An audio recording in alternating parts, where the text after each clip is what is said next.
TV KPM.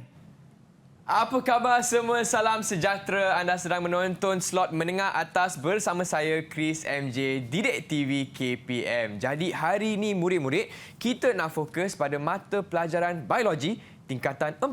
Jadi, siapakah guru kita untuk episod kali ini? Jom kita saksikan.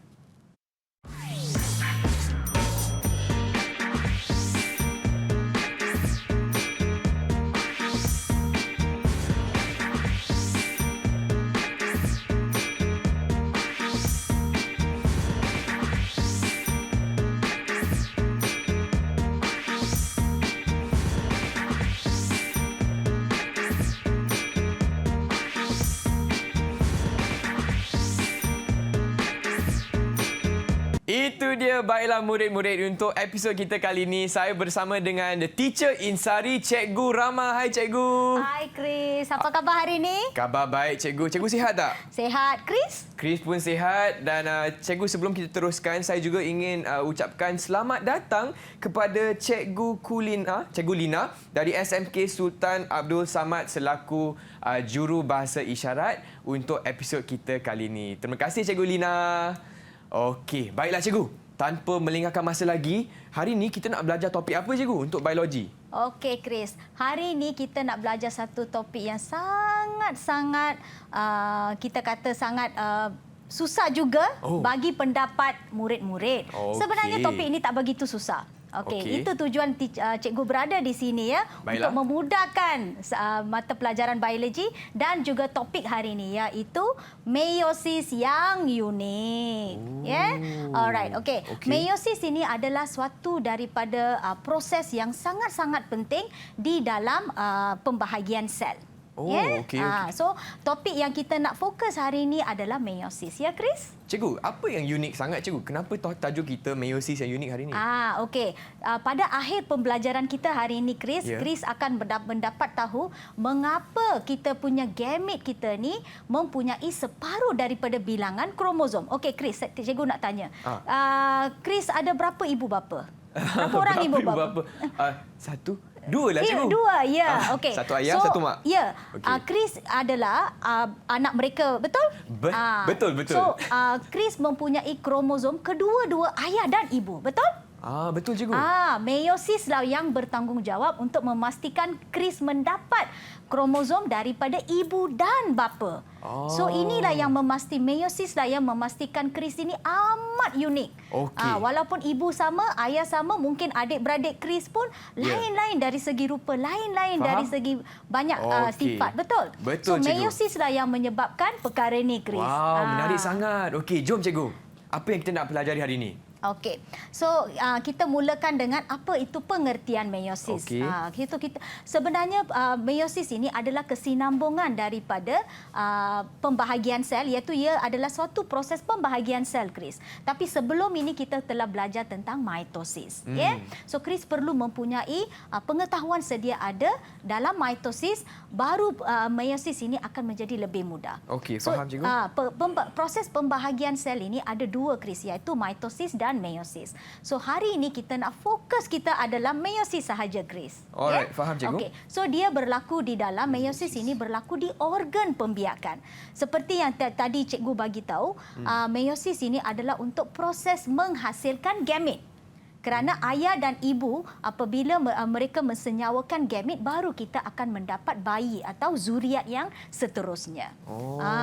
Mesti Chris faham kan apa itu persenyawaan, ya? Faham Cikgu. Persenyawaan adalah percantuman antara ovum dan sperma. Jadi dalam bahasa Inggeris kita kata sexual reproduction, betul tak? Pembiakan seks. Meiosis ini sangat-sangat penting untuk pembiakan seks, Chris. Itu yang menyebabkan kita mendapat banyak variasi dan juga menyebabkan kesinambungan hidup kita ini menjadi lebih majulah, kerana ada variasi. Gamet mempunyai bilangan separuh. Itu fungsi meiosis. Sebenarnya paling penting dalam topik ini ialah Chris harus faham meiosis hanyalah bukan hanya saja yang paling penting ialah dia hendak menyebabkan bilangan kromosom separuh atau kita panggil dia sebagai haploid. Okey, haploid. So apabila bilangan kromosom separuh daripada yang asal itu kita panggil dia sebagai haploid. Okey, daripada bilangan kromosom induknya. So apabila kita start meiosis, kita akan mula dengan suatu sel diploid dulu, Chris. Okey. So apabila kita sudah selesai meiosis, kita tiba-tiba akan menjadi haploid. So itu dia. Dia separuh lah, cikgu. Separuh daripada. Jadi kalau senang nak ingat, boleh ingat HA, half. Separuh. Betul haploid juga. Okay. Because kerana macam mana ialah apabila kita senyawa, ibu memberi separuh daripada kromosom, ayah memberi separuh daripada kromosom. So dapatlah kita mendapatlah zygote. Okey, tetapi meiosis bukan saja untuk menseparuhkan dia ini sangat-sangat penting untuk variasi. Okey, faham cikgu. Itu yang menyebabkan kita ni boleh ada evolusi dari segi genetik. Okey. Jenis sel yang menjalani meiosis. Chris, hampir ke semua sel di dalam badan kita ni mengalami mitosis. Seperti sel-sel di kulit, banyak lagi sel. Apabila sel otot yang sudah rosak, semua ini akan menjalani meiosis. Hanya sel-sel di testis dan ovari. Chris faham betul apa tu testis dan ovari? Ya, faham, cikgu. Kerana kita telah belajar ini di menengah rendah dan juga akan belajar ini kemudian di topik yang seterusnya. Organ pembiakan betul tak? Testis adalah organ pembiakan jantan atau lelaki. Ovari adalah organ pembiakan betina atau perempuan. So testis fungsinya adalah untuk menghasilkan sperma. So sperma akan membawa separuh daripada kromosom daripada ayah dan ovari akan membawa separuh kromosom daripada ibu. Apabila mereka bercantum, kita akan dapatlah zygote. Alright. So keperluan meiosis, pembentuk gamet, pembentukan sperma dan ovum ini adalah dalam proses yang kita panggil sebagai gametogenesis. Jangan bimbang, kita akan belajar ni dalam bab 15 Okey. Kemudian memastikan bilangan kromosom diploid suatu organisma yang menjalani pembiakan seks. Sangat-sangat penting. Pembiakan aseks mitosis Chris. Pembiakan seks perlulah mengalami meiosis. Kerana kita hendak mendapat, apabila kita hendak mendapat bayi manusia yang mempunyai 46 kromosom, ayah mesti memberi 23 kromosom dan ibu perlu memberi 23 kromosom. Apabila 23 dan 23 ini bersatu, bersenyawa, kita akan mendapat balik 46 kromosom, iaitu kromosom manusia.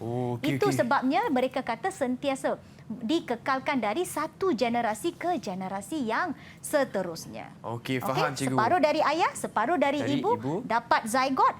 So bilangan kromosom dikekalkan di setiap generasi. Wah, cikgu macam banyak maklumat dah cikgu. Okey, Chris perlukan masa sikit untuk catat nota, tapi kita berehat sebentar boleh tak cikgu? Ya, boleh Chris. Okey, untuk murid-murid di rumah, jangan ke mana-mana, kembali lagi ke slot menengah atas di DTV KPM.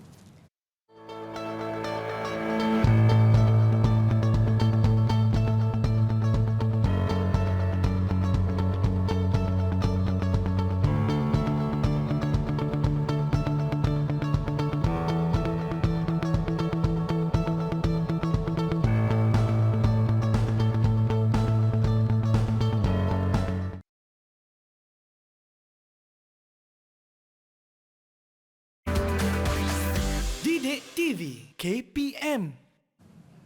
Hai semua, teruskan bersama kami di Didik TV KPM. Saya Chris MJ, temankan anda di slot menengah atas, dan hari ini kita akan fokus pada mata pelajaran biologi tingkatan 4 dengan topik kita meiosis yang unik bersama dengan Cikgu Rama. Baiklah cikgu. Chris pun dah semangat, murid-murid di rumah pun dah tak sabar nak belajar hari ini. Okey, seterusnya kita nak fokus pada apa cikgu? Okey. Sekarang kita nak masuk kepada proses meiosis itu sendirilah. Proses. So cikgu akan cuba membawa Chris dan murid-murid sekalian di rumah step by step secara berperingkat setiap fasa-fasa di meiosis. Sebelum itu, cikgu nak ingatkan juga anda perlu juga tahu apakah fasa-fasa di mitosis supaya senang untuk membuat perbandingan. Okey. Faham? Okey. So kita mulakan dengan meiosis So meiosis dibahagi dibahagi kepada 2 peringkat.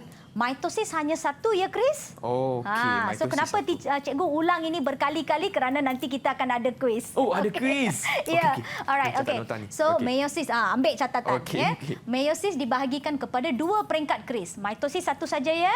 Okey. Okey. Peringkat pembahagian sel ya. Okey, iaitu meiosis 1 dan meiosis 2. Dalam mitosis ada 1 peringkat sahaja. Namun begitu fasa-fasanya adalah sama. Okey. So dalam meiosis 1 dia terdiri daripada profasa 1, metafasa 1, anafasa 1 dan telofasa 1, manakala meiosis 2 pula terdiri daripada profasa 2, metafasa 2, anafasa 2 dan telofasa 2. Okey, Chris. Okey. So, Chris nampak tak teacher letakkan satu-satu di sini, manakala di meiosis 2 teacher highlight semua 2 dan 2 dalam huruf Roman ni. Ini nampak? sangat penting. Selalunya murid-murid apabila cikgu menanda latihan murid, nampak sangat apabila kita selalu bagi tahu meiosis 2, mereka tulis 2 dalam angka. Itu boleh, adalah salah ya. So okey. sila murid-murid di rumah dan juga Chris tolong jangan buat sebegini. Dia haruslah ditulis dalam huruf Roman. Okey, faham cikgu. Terima kasih cikgu. Hero kita untuk meiosis adalah ini dia, kromosom homolog, Chris. Kromosom homolog. Nampak tak? Cikgu? Dia ni berdiri megah di sana seperti ini. Betul. Homolog, kromosom homolog ini adalah satu daripada ayah. Okey, kalau kromosom homolog teacher saya ni, okey, satu daripada ibu saya dan satu daripada ayah saya. So Chris pun sebegitu juga because kita ni semua adalah produk pembiakan seks. Separuh kromosom kita ini adalah daripada ayah dan ibu. So setiap set kromosom ini mungkin set nombor 1, Chris. Teacher tak tahu, untuk ilustrasi saja cikgu bagi Sebab tu ini. dia berpasangan lah, betul cikgu. So mereka akan berpasangan. Bermaksud satu adalah daripada ayah, okey, yang diberikan melalui sperma, dan satu adalah daripada ibu yang diberi melalui ovum. Okey, faham. Ini kena faham because kromosom homolog ini masa mitosis kita tidak kita tak menekankan sangat. Tetapi di meiosis homolog ini sangat-sangat penting ya murid-murid. Baiklah cikgu. Okey. So meiosis pertama, meiosis 1 bukan meiosis pertama. Meiosis 1 kita akan mulakan dengan profasa 1. Okey, di sini saya nak murid-murid dan juga Chris membuat perbandingan. Apa bezanya antara mitosis dengan profasa ini? Okey, ada perbezaan dia, ya. Okey. So pada mulanya nampak tak cikgu bagi 1 2 3 4 5 6. Urutan ini adalah sangat penting, Chris. Kadang-kadang murid-murid di luar tu apa mereka buat ialah murid cikgu jugalah ya. Mereka akan mengingat, lepas tu mereka akan tulis tidak mengikut urutan. So itu menjadi bukan masalah besar, tetapi sebenarnya sepatutnya dia kenalah ikut urutan, Chris. Faham. Okey, kromatin akan memendek dan menebal. Kromosom homolog, nampak tak perkataan homolog ni sudah mula ada di sini ya. Okey, untuk membentuk bivalent dan tetrad. Ini semua adalah perkataan yang baru. Apabila kromosom homolog mereka berjumpa dalam proses yang kita panggil sebagai sinapsis, dia akan dipanggil. Kejadian itu apabila mereka sudah ada formation seperti itu, kita panggil dia sebagai bivalent atau tetrad. Okey. Terma-terma seperti inilah yang murid selalu keliru, tak tekankan, dan apabila menulis jawapan mereka tak tekankan. Okey, proses pindah silang ini sangat-sangat penting, Chris. Teacher bagi satu bintang lah. Bintang teacher jadi bintang macam apa tu cikgu? kan? Okey. Tetapi ini penting. Faham. Sebab itu teacher nak sebenarnya macam tu, tapi kan tak jadilah pula bintang teacher ni kan. Okey, so membran, nukleus dan nukleolus mula menghilang. Ini sama seperti mitosis. Okey. Alright, ini pun sama seperti mitosis, ini pun sama seperti mitosis, ini pun sama seperti mitosis, ini pun sama seperti mitosis. Yang berbeza ialah ini. Teacher letak baliklah, kan? Okey. Bintang teacher yang tak Bintang jadi ni teacher kan. tu. So ini dua sangat-sangat berbeza berbanding mitosis ya. So ini adalah kejadian yang sangat-sangat penting semasa profasa 1. Yang ni kita kena hafalkan cikgu sepatutnya. Ya. Hafal turutan dia. Ya. Terma Kalau dia. boleh jangan hafal lah, kena tahulah. Okey, faham. So kena faham. Right. topik ini sebenarnya anda kena faham. Kalau faham, dia ni tak perlu menghafal. Dia kena, kalau faham kenapa kejadian tu begitu, dia akan menjadi sangat mudah. Okey, faham. Okey. So kromosom homolog tersusun. Okey, ini adalah metafasa ya. Dalam mitosis pun metafasa bermaksud menyusun. Okey. So mungkin Chris nampak di sebelah anda pun kan? Okey. So nampak tak mereka menyusun? So ini pun ada ini. menyusun. Ya, ya. Tapi itu adalah metafasa 2 lah. Di sini sebelah cikgu ni Metafasa adalah pula metafasa 1. Okey. Mereka menyusun. Tetapi cara menyusun mereka sangat-sangat berbeza, Chris, berbanding mitosis.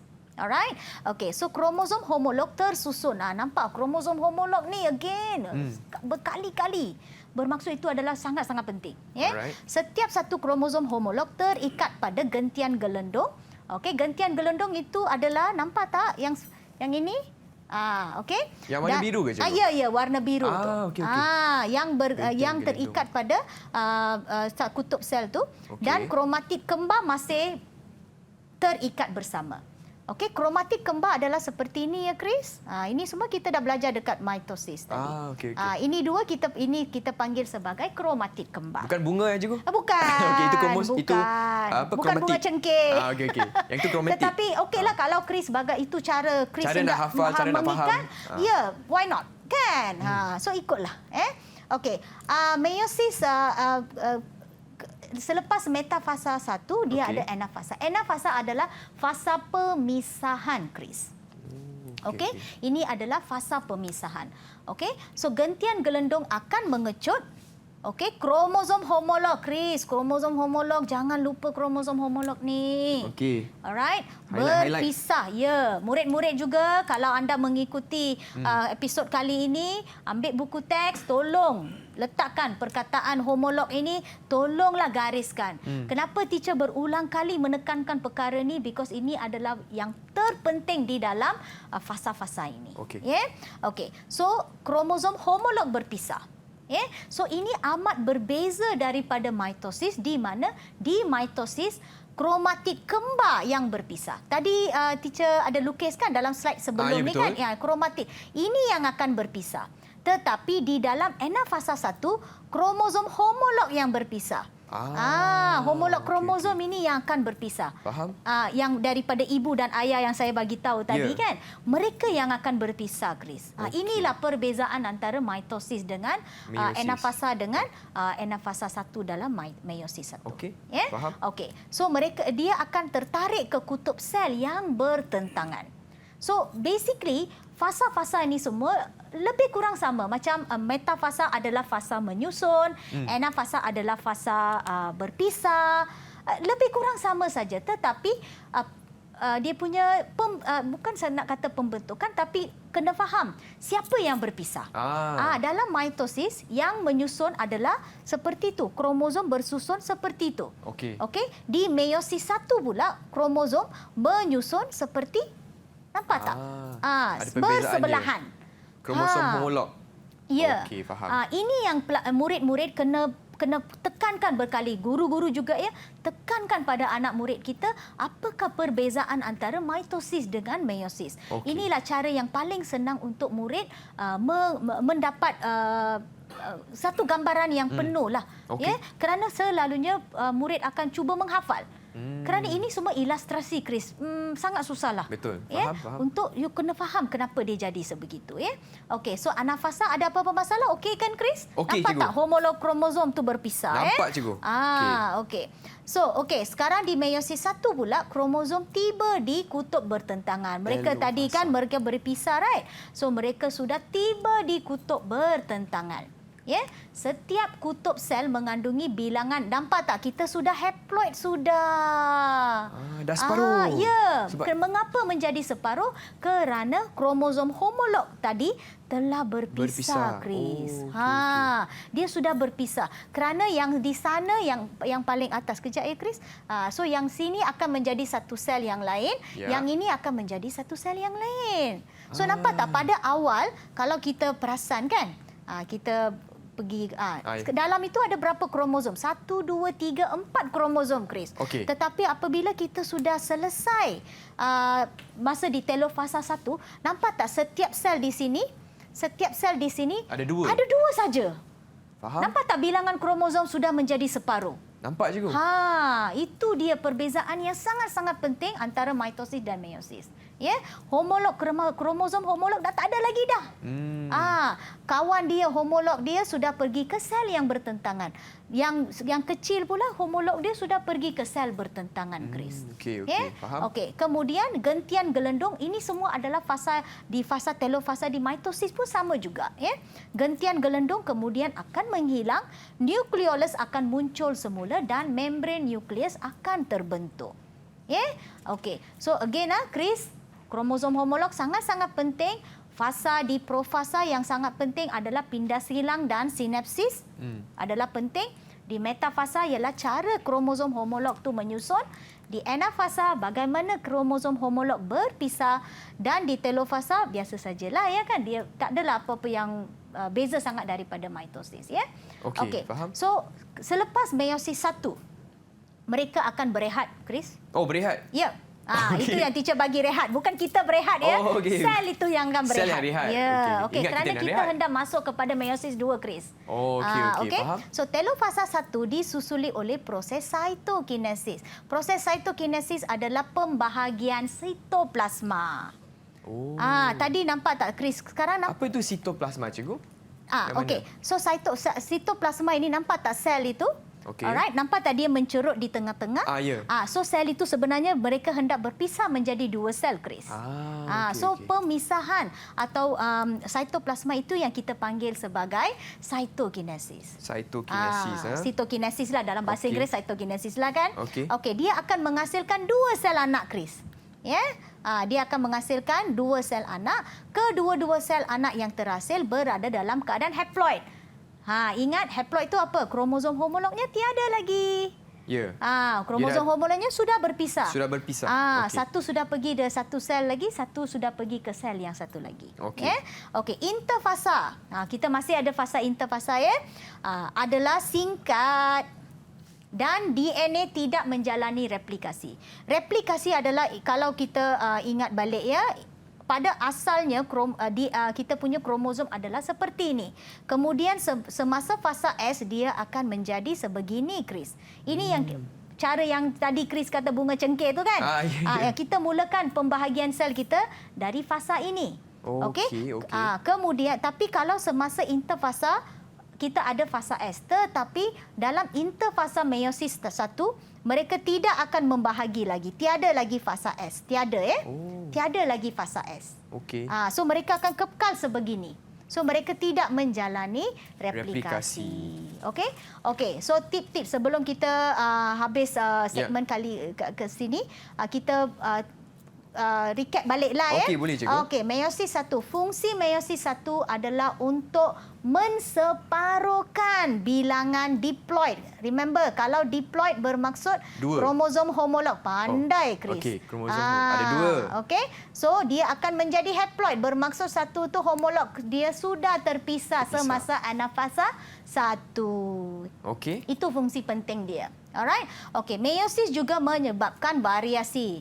Ingat tadi cikgu kata variasi merupakan itu yang kita bagi tahu meiosis ini sangat-sangat unik because dia bertanggungjawab untuk membentuk organisma-organisma yang unik. Kenapa? Kita ada variasi. Okey, faham. Okey. Okey. So variasi dilakukan melalui pindah silang. Pindah silang. Alright, semasa profasa 1 dan juga susunan rawak. Susunan rawak ialah apabila kromosom homolog menyusun secara rawak di side by side lah kan, Okey, bersebelahan di khatulistiwa. Okey. Ya, Alright. Sata khatulistiwa. Baiklah, cikgu, itu dia. Okey, proses untuk meiosis 1, betul tak? Ya.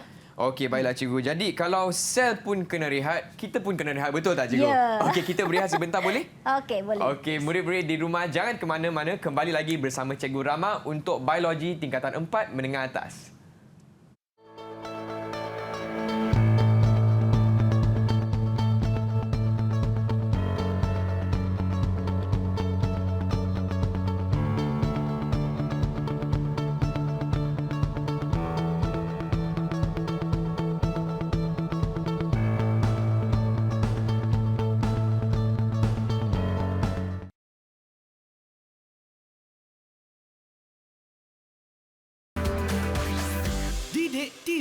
KPM. Salam sejahtera semua. Anda sedang menonton slot menengah atas bersama saya Chris MJ hanya di Didik TV KPM. Dan hari ini murid-murid kita akan fokus pada mata pelajaran biologi tingkatan 4 dengan topik yang sungguh penting untuk pembiakan seks, iaitu meiosis yang unik. Dan hari ini kita dibantu oleh Cikgu Lina selaku jurubahasa isyarat kita, dan saya juga bersama dengan Cikgu Rama, also known as Teacher Insari. Hai Cikgu. Hai Chris, Okay. welcome back. Welcome back. That's right, Cikgu. Okey, seterusnya Okey. kita nak fokus pada apa, Cikgu? Saya topik nampak kita. ni Chris ni sangat excited. Memang sangat excited, Mesti Cikgu. faham ya meiosis 1? Yes, betul. Mitosis pun faham, meiosis sekarang faham. Rasa susah tak meiosis 1 tu? Tak susah Pendapat sangat tak sebenarnya. susah sangat kerana faham kan? Kerana faham. Itu dia murid-murid. Anda kena faham. Okey. Kalau anda faham, cuba fahamkan. Apabila anda faham, dia akan menjadi sangat senang. Kalau tidak faham, itu yang anda cuba menghafal dan Betul, benda betul. tu menjadi sangat susah. Itu dia So, cuba. tips-tips cikgu Okey, baiklah. So guru-guru juga cuba fahamkan kepada anak murid anda. Okey. Okey, so tanpa melengahkan masa, kita masuk kepada meiosis 2. Alright, meiosis 2. Okey, so meiosis 2 juga dia akan bermula dengan profasa 2. Tetapi Chris, teacher ada satu berita gembira. Oh, apa tu? Kerana meiosis 2, tadi nampak kan teacher bagi tahu ini sangat penting, ini sangat berbeza daripada mitosis. Ya. Tetapi tahu tak meiosis 2 ni sangat-sangat mirip dengan mitosis. Oh.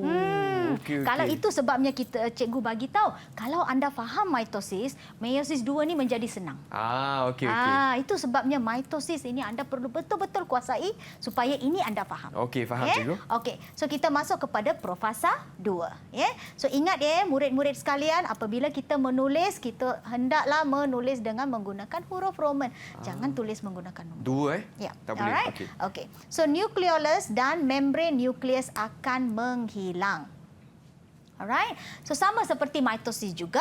So setiap kromosom terdiri daripada kromatid kembar yang bercantum di sentroma. Bermaksud kromatid kembar ini Chris, mereka masih bercantum di tengah-tengah. Bunga cengkeh kita dah keluar semula. Okey. Tak apalah, tak kisahlah. Penting anda faham, anda Betul. ada cara untuk mengingatnya. Betul, cikgu. Okey. So gentian gelendung mula terbentuk di dalam kedua-dua anak sel. Tadi kita mula dengan satu sel Chris? Betul. Tetapi sekarang apabila kita sudah selesai meiosis 1, nampak tak kita mula dengan 2 sel? Betul, cikgu. So kita akan mula dengan 2 sel because dua-dua sel ini Okey. merupakan anak sel daripada meiosis 1. Okey, faham. Alright, okey. So kita masuk kepada meiosis metafasa 2.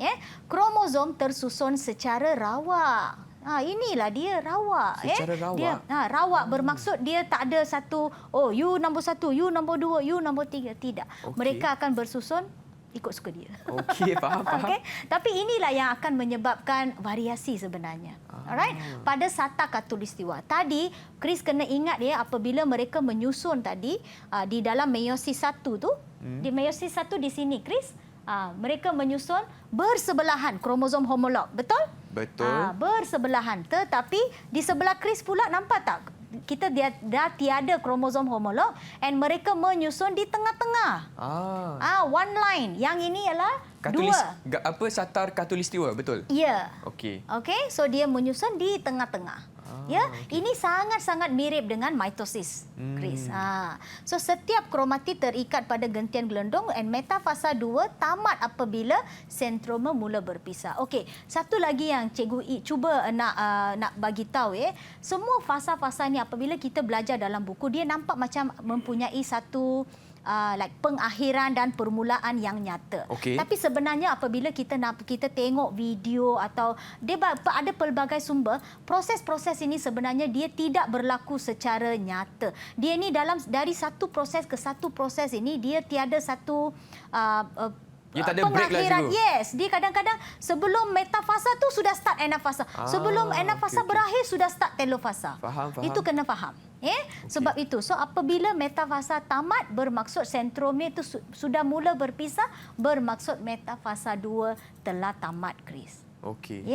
Sentroma itu apa, cikgu? Sentroma itu tadi bagus juga, Chris tanya. Yang bunga tadi. Sekarang dia akan pisah di tengah-tengah, Chris. Okey. Itu yang kita akan nampak di anafasa. Ingat metafasa adalah fasa menyusun. Okey. Metafasa adalah fasa menyusun. Okey, metafasa, Adalah fasa menyusun. Anafasa Okey. adalah fasa berpisah. Okey. Faham. okey. Ana berpisah, Ah. meta menyusun. Menyusun. Okey. Okey. So metafasa ni, tapi ingat metafasa 1 adalah berbeza daripada metafasa 2. Metafasa 1 Okey, faham. Okey. Manakala di metafasa 2 pula mereka akan menyusun di satu line yang Okey, faham. Okey. Ya. Alright. So kita masuk kepada anafasa ya, Chris? Baiklah, cikgu. Okey, anafasa 2. Sentroma kromatid kembar berpisah. Bermaksud kromatid kembar yang tadi kan, dia akan start berpisah, Chris. So dia akan start berpisah. Okey. Mereka akan berpisah. Pasangan kromatid kembar berpisah dan bergerak ke kutub bertentangan. Alright. So setiap kromatid pada peringkat ini dikenali sebagai kromosom. Alright. Setiap kromatid, so kromatid ialah inilah. Bahagian inilah kan. So sekarang dia dipanggil sebagai kromosom. Actually semua ini adalah benda-benda yang sama. Tapi apabila fasa dia berlainan, nama mereka diberi berlainan. Okey, Sebenarnya apabila mereka masih bercantum, kita panggil dia sebagai kromatid kembar. Apabila mereka setelah berpisah, kita panggil dia semula sebagai kromosom. Kromosom. Okey, Itu faham. dia. And kromosom ini adalah dalam bentuk berlingkar. Di Berlingkar. mitosis kita sudah belajar benda ni. Okey. Okey, anafasa okey, Chris? Okey, cikgu. Nampak tak? Faham tak gambar tu? Faham. Mereka Anafasa sedang dua, Mereka berpisah. berpisah. Kromatid kembar berpisah. Okey. Ya? Nampak perbezaan dia. Okey. Alright. Okey, telofasa. Telofasa ini adalah fasa yang terakhir di dalam meiosis 2 sebelum cytokinesis ya. Okey, kromosom tiba di kutub sel. Alright. Okey, gentian gelendong akan menghilang. Okey, membran nukleus dan nukleolus terbentuk semula. Okey. Bilangan kromosom setiap sel anak adalah separuh daripada bilangan induk. Bermaksud setiap sel anak adalah induk. Induk tadi adalah dia adalah diploid, betul? Betul, cikgu. Okey. Yang induk ini dia refer kepada yang daripada meiosis sebelum meiosis 1 Okey. Bilangan kromosom separuh daripada induk tu bermaksud dia telah menjadi haploid. Okey, telah menjadi Sebab haploid. separuh. Ya. So HA, half. Half. Haploid. Haploid. Okey. Ya. Diploid tu 2, di kan? Di. 2. Okey, faham. Okey. So telofasa 2 berakhir dengan proses cytokinesis. So yang itulah apabila kromosom tu nukleus yang baharu sedang membentuk, sitoplasma ini akan mula mencerut di tengah-tengah dan dia akan terpisah. Okey, satu lagi yang teacher hendak ingatkan, dalam buku teks kita ini dia hanya memberi mitosis dan meiosis untuk sel haiwan. Bagaimana dengan sel tumbuhan? So yang inilah guru-guru perlu tekankan, kerana sel tumbuhan juga dia ni semua fasanya adalah sama kecuali cytokinesis. So kita setelah belajar benda ini di mitosis, di akhir mitosis tu dia ada jugalah satu subtopik di mana dia menekankan bagaimana cytokinesis di sel haiwan dan sel tumbuhan ini berbeza. So jikalau soalan keluar tentang sel tumbuhan, tolong jangan lukis seperti sel haiwan ya, tak sama. Yang ini sel haiwan lah, cikgu. Fasa-fasanya sama, Chris. Fasa-fasanya semua sama, hanya cytokinesis itu berbeza sedikit. Sebab sel tumbuhan ada sel wall, betul tak? Ya. Okey, so dia lain pandai sikit. murid cemerlang, Chris. Sebab Chris dah belajar masa mitosis dulu. Betul. Dia ada sel wall. Kerana dia ada dinding sel, dia punya cytokinesis tu berbeza sedikit, Chris. Faham. So murid-murid kena pastikan benda ini baca soalan dengan betul-betul. Okey, so telofasa 2 berakhir dengan proses cytokinesis menghasilkan 4 sel. 4 sel? 4 sel anak yang haploid. Okey. So nampak tak mereka tekankan perkataan haploid? Kan? Because itulah fungsi utama meiosis, Chris. Okey, kalau mitosis kita akan mendapat 2 sel saja, Chris. Ingat, kenapa teacher mengulang berkali-kali kerana ada kuis, Chris? Okey. Okey, mitosis menghasilkan 2 sel anak sahaja. Okey. Jadi manakala untuk meiosis dia akan menghasilkan 4 sel anak. Okey, saya tulis dulu cikgu. Okey, Nampak mitosis. tak dalam gambar itu pun boleh kira, Chris? Ada berapa sel anak? Tak, 2 sel anak. Dan untuk meiosis 4 sel 4 anak. sel anak. Okey, faham. Okey, kata kuis saja terus tulis Terus tulis. Nak dapat markah tinggi nanti cikgu. Okey. So setiap sel haploid mempunyai separuh daripada bilangan kromosom. Nampak tak berulang kali mereka tekankan. Itulah fungsi meiosis. Kita hendak memastikan sel gamit. Kerana sel-sel yang membuat mitosis meiosis ini adalah sel gamit, Chris. Sel gamit. So mereka ini mestilah separuh daripada bilangan kromosom kerana mereka akan bakal menjadi ovum dan sperma. Yang akan bersenyawa untuk membentuk zygote. Faham. Okay. So kalau kita nak bagi tahu dari segi ke haploid diploid kan. Okey, ibu, okey, ayah, alright. So mula-mula kita ada 2N iaitu diploid. Alright. Okay. So apabila kita meiosis, kita akan mendapat haploid. Alright. Faham. Okey, kita akan mendapat haploid. Iaitu ovum lah cikgu. Ya, ovum dan sperma. Kalau ibu akan membentuk ovum dan ayah akan membentuk sperma. Apabila mereka bersatu, kita akan dapat balik 2N. Nampak tak? Itu sebabnya mereka kata meiosis ini adalah untuk mengekalkan bilangan kromosom di setiap generasi. Ini adalah generasi 1. Kan? Ini adalah generasi 2. Okey. So setiap nampak tak? Ibu bapa ada 2N diploid, anaknya telah mendapat balik 2N. Ni dah macam matematik dah ni cikgu. Ya. Okey.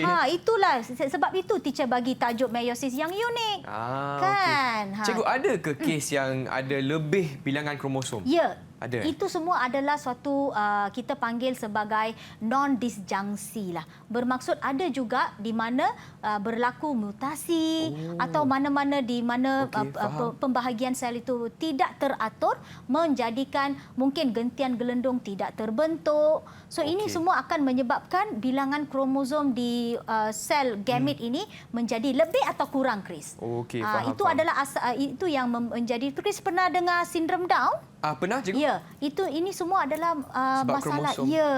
Okey, faham. Okey, fungsi meiosis adalah untuk memisahkan kromatid kembar.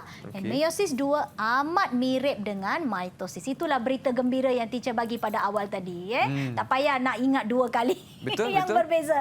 Satu daripadanya ialah amat-amat mirip dengan mitosis. Okey, faham. Okey, tip-tip penting. Inilah tip pentingnya. Kan? Okey. Tip-tip penting ada 2 murid-murid, jangan lupa. So fungsi meiosis 2 adalah untuk memisahkan kromatid kembar dan meiosis 2 amat mirip dengan mitosis. Yes. Baiklah cikgu, itu dia perkongsian cikgu Rama bagi proses meiosis 2. Tapi cikgu, sebelum kita teruskan ke kuis, kita berehat sebentar boleh tak? Chris nak ulang kaji sikit. Ya. Okey, jangan ke mana-mana, kembali lagi ke slot menengah atas bersama cikgu Rama untuk biologi tingkatan 4.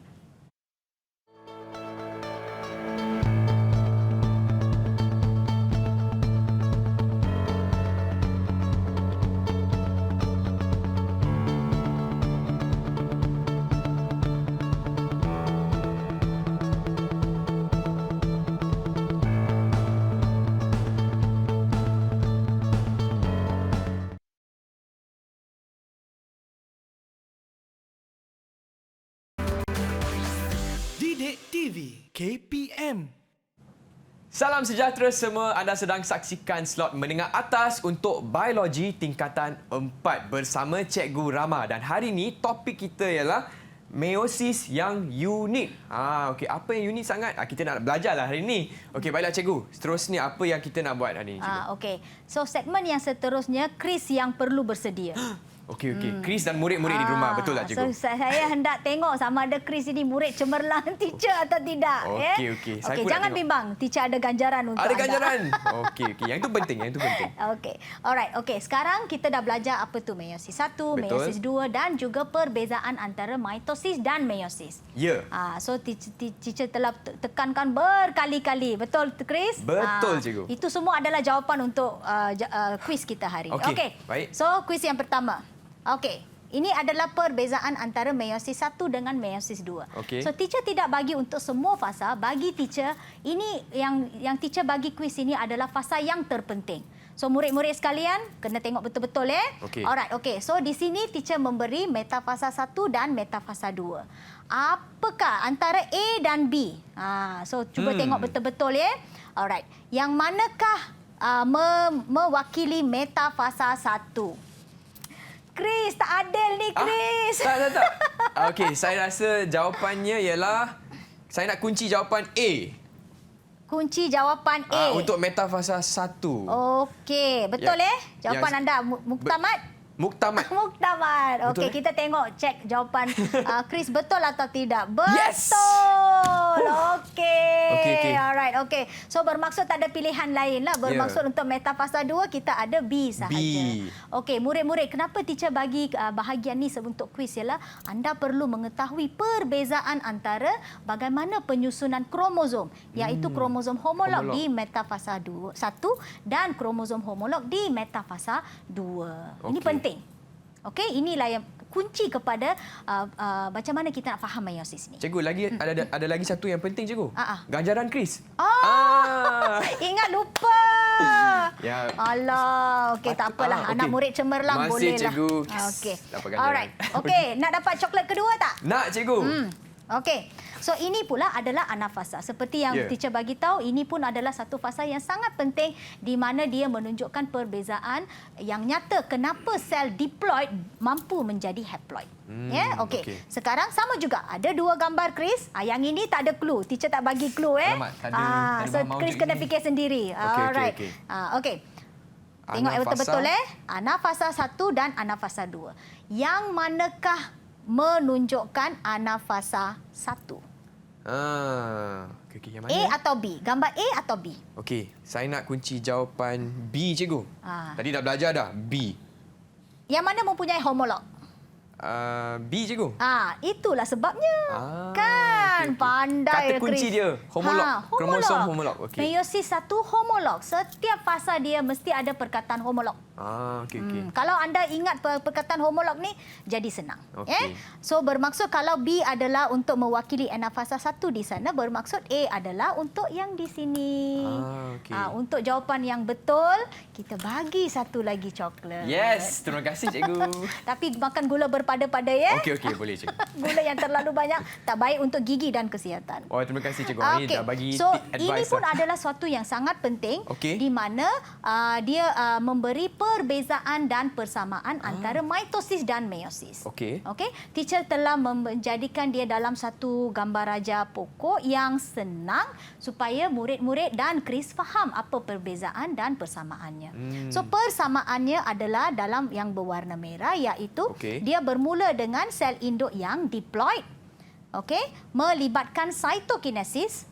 Alright, dan bermula dengan penggandaan kromosom. Penggandaan kromosom ialah seperti ini ya, Chris? Penggandaan? Tak nampak So dia ini akan jadi seperti bunga. Okey, faham. Ya? Alright, so ini adalah persamaan antara meiosis dan mitosis. Apa perbezaannya pula? So kita mula dari sana. Meiosis berlaku di dalam organ pembiakan, manakala mitosis berlaku di dalam sel soma. Sel soma adalah semua sel kita kecuali sel gamit. Faham. Alright, kecuali sperma dan ovum. Alright, meiosis berbeza secara genetik daripada sel induk, manakala mitosis amat serupa dengan sel induk. Alright, genetiknya sama. Meiosis sitokinesis berlaku 2 kali kerana dia mempunyai 2 fasa. Alright, manakala mitosis sitokinesis hanya berlaku sekali sahaja. Alright, meiosis pindah silang berlaku semasa profasa 1, tapi di mitosis tiada pindah silang, Chris, tiada tiada. Alright, mitosis bilangan kromosom sel anak adalah separuh. Ingat haploid. Kan?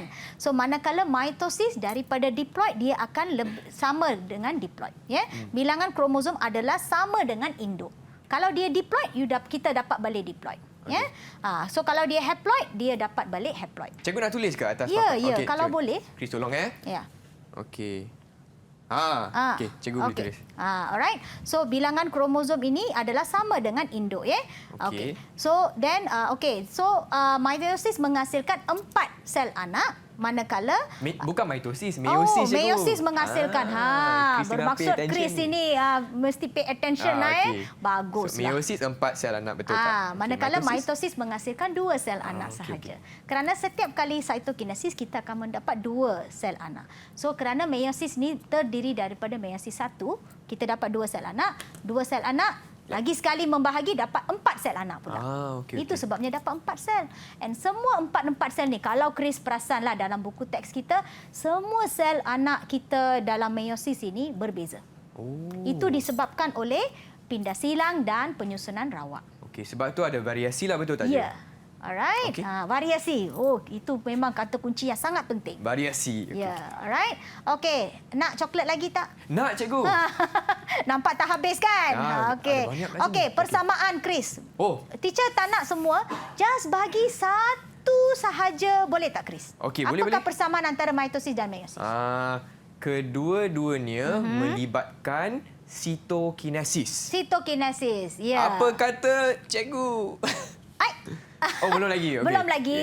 Okey, tapi betul lah. Dan satu daripadanya, ya. Kedua-duanya melibatkan cytokinesis. Suka pula Chris perkataan cytokinesis ni. Sitokinesis. Senang nak ingat. Sitokinesis. Okey. Baguslah. Penting macam mana pun tahu. Ya? So ada 3 dah, cikgu? Ya. Okey. Kedua-duanya bermula dengan sel induk yang diploid. Kedua-duanya melibatkan sitokinesis dan bermula dengan penggandaan. Ya. Okey, so ini semua adalah perkara-perkara yang penting yang pelajar, murid-murid harus tahu. Okey, baiklah. Itu cikgu yang itu untuk persamaan antara mitosis dan meiosis. Ya. Okey, baiklah cikgu. Saya tengok soalan ni macam senang sangatlah, cikgu. Ya ke? Tak mencabar nak lagi mencabar boleh tak? Alah, teacher. Okeylah, cikgu bagi lagi mencabar. Okey. Kita tengok Chris boleh buat atau tidak. Okey, Kita pergi kepada perbezaan. Alamak. Banyak pula. Okey. Mampukah Chris menjawab semua soalan cikgu ni? Mampu. Saya tidak akan putus asa, cikgu. Itulah keyakinan yang cikgu nak pada anak murid cemerlang kita. Okey, kita tengok. Okey, mitosis berlaku. Teacher menjadikan senang. Okey, teacher sudah bagi keyword. Okey. Mitosis berlaku di sel soma. Meiosis pula? Meiosis berlaku dalam sel pembiakan. Sel pembiakan ialah seperti ovum dan sperma. Ovum dan sperma. Ya, sel soma adalah semua sel di dalam badan kita kecuali sel sperma dan ovum. Sel gamet kan, betul? Ya, betul juga. Okey. Alright, okey. So sel anak seiras secara genetik. Manakala sel di meiosis pula adalah berbeza. Kerana haploid, diploid telah menjadi haploid, Chris. Okey. Alright, okey. Okey, satu jawapan Chris betul kan? Okey. Alright, okey. So yang ini, cytokinesis di dalam mitosis berlaku sekali saja. Kenapa cytokinesis di meiosis berlaku 2 kali, Chris? Sebab dia ada 2 proses meiosis. Meiosis 1 dan meiosis 2. Dia dah dibahagi kepada 2 dan lagi 2 keluar. Ya. Betul, Pandai. Itu sebabnya teacher nak tanya. Teacher saya nak you bagi jawapan 2 kali kan? Kenapa dia jadi sebegitu? Alright? Okey. Mitosis pindah silang tidak berlaku, Chris. Bagaimana pula dengan meiosis? Okey, untuk meiosis dia berlaku semasa profasa 1. Betul tak? Apa tujuannya berlaku pindah silang ni, Chris? Untuk variasi. Ya. Okey, ini memanglah murid cemerlang cikgu lah. Nak ambil SPM balik tak? Tak nak. Tak apa. Ikut cikgu balik sekolah tak? Takut pula nak ambil SPM lagi. Okey. Baguslah anak murid cikgu ni. Alright, okey, betul, Chris. Okey, pindah silang berlaku semasa profasa 1. Okey. Alright. Okey, bilangan kromosom anak adalah sama dengan bilangan kromosom induk di sel mitosis. Inilah perkataan yang Chris sangat suka tu. Yang ni bilangan kromosom adalah separuh. Haploid. Separuh. Haploid. Itulah kan. Chris kan suka perkataan ni. Haploid, diploid ni kan. Senang nak ingat, cikgu. Betul. Haploid, half. Okey. So betul lah. Untuk meiosis, bilangan kromosom adalah separuh daripada bilangan kromosom induk. Kerana kita hendak separuhkan dia supaya menjadi sperma dan ovum. Apabila mereka bersenyawa, kita dapat balik zygot. Okey, so untuk mitosis dia menghasilkan 2 sel anak, meiosis pula? Ini senang, cikgu. Kita menghasilkan bukan kita pula. Meiosis menghasilkan 4 sel anak. 4 sel anak. Ya, so dia akan menghasilkan 4 sel anak. 4 sel anak. Baguslah kerana Chris banyak jawab soalan. Bagilah 3 coklat serentak. Tak apalah anak murid cemerlang teacher bolehlah Wah, terima mendapat kasih banyak cikgu. coklat. Nampak ni semua bestnya. Baiklah cikgu, nampaknya kita telah pun tiba ke penghujung episod kali ini. Tapi sebelum itu boleh tak cikgu kongsikan rumusan tentang topik kita hari ini cikgu? Ya. Silakan. Okey, topik kita ini adalah meiosis yang unik seperti yang tajuk dia. Meiosis ini sangat-sangat penting untuk pembiakan seks di mana kita hendak membentuk sel gamet. Ya, so sel gamet ini satu daripada kunci pembiakan seks ini adalah variasi. Variasi. Betul? Okey. So meiosis mampu memberikan variasi yang kita perlukan untuk evolusi. Sebab itulah, because evolusi ini sangat-sangat penting, Chris. Because evolusi inilah yang menyebabkan organisma boleh mengadaptasikan kepada persekitaran mereka yang sentiasa berubah.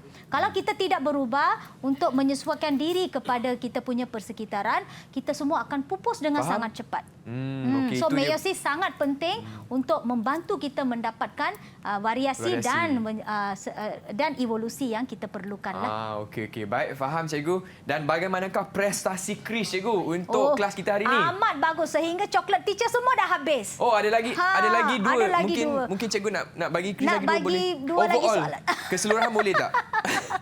Okey, nak tanya soalan apa ya? Tak apa.